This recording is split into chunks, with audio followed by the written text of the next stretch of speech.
So I represent the most rural district, right? And we're talking about this targeted approach to providing this funding. But I want to imagine that you are a young father, a single father living in one of the most rural communities in northern Minnesota.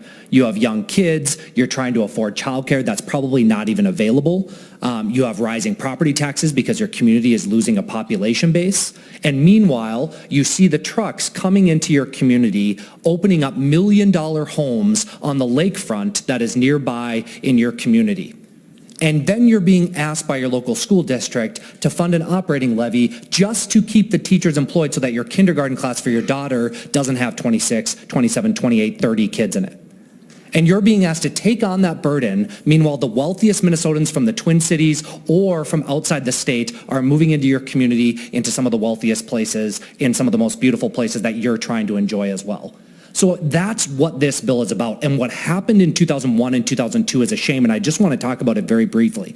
In 2001, the decision was made by the Ventura administration to shift these levies to a state fund that was then meant to be distributed to all the school districts. That was the original change that was made. Still a disservice to districts like mine, but it at least was going towards education. Then they played a shell game in 2002 under the Palenti administration where they took all that money away from the schools and just put it towards the general fund to make up for budget gaps.